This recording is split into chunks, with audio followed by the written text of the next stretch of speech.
Takže ako som slúbil, tak natáčam teraz exteriér tejto nádhernej stodoly. Ako som povedal, alebo možno, že neviem, či som ešte spomenul, postavená väčšinou z kameňa a z nepálenej hliny, alebo nepálenej tehly, hliny. Takýto krásny komín, 4 strešné okná,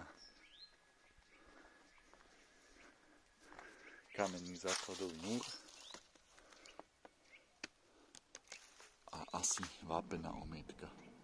Teda určite, pretože je to páropriespustný materiál. Vápno a to potrebuje taká stavba.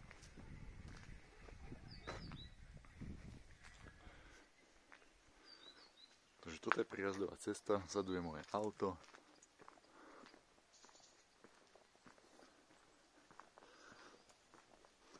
Tieto dvere je vstup do stodoly. Tam tie, a tuto vidieť už ten interiér, ten záves, kuchyňu.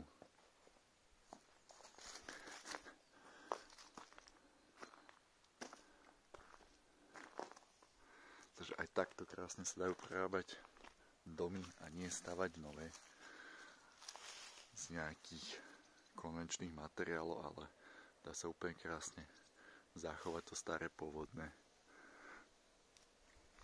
Na tú fasádu netreba cápať polystyrén ani žiadne umeliny. Stačí sa len trošku zamyslieť, rozmyslieť si, poradiť sa a dať tam nejaký materiál, ktorý je kompatibilný s tým múrivom, aby to tam držalo. V tomto prípade to musí byť páropriepustný materiál, aby prešla molekula vody cez múr. Tým pádom priestory nebudú nikdy vlhnúť, nebude sa tam tvoriť pleseň. Veľmi ma tam zaujala tá budka teraz, je tzv. Hotel pre hmyz, ktorá vyzerá takto nejako. Si včely, osy, muchy, robáky a ešte neviem aká hmyzová hávy to určite ocenia. To je veľmi pekné.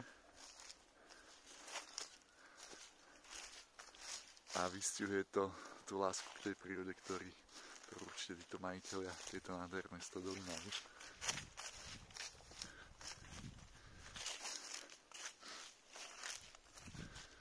Teraz som v ovocnom sade a vidíme tam tú terasu, na ktorej som vám tiež natáčal video.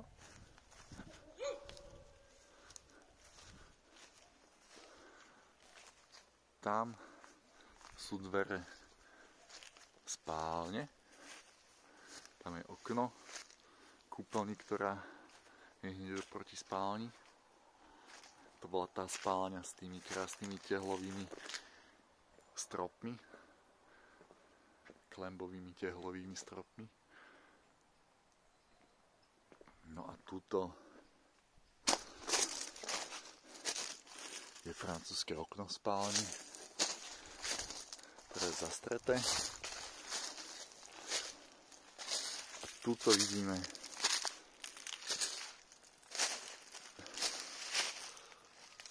krásne velikánske okno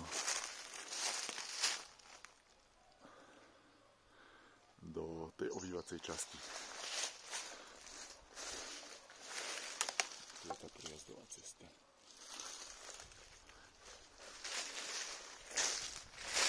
Veľmi nádherný objekt, veľmi pekný.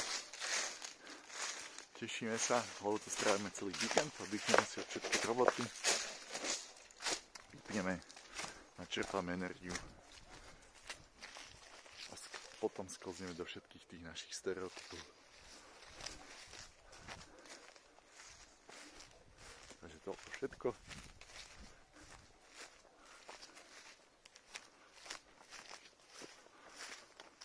A ja idem dovnútra variť kapustnicu.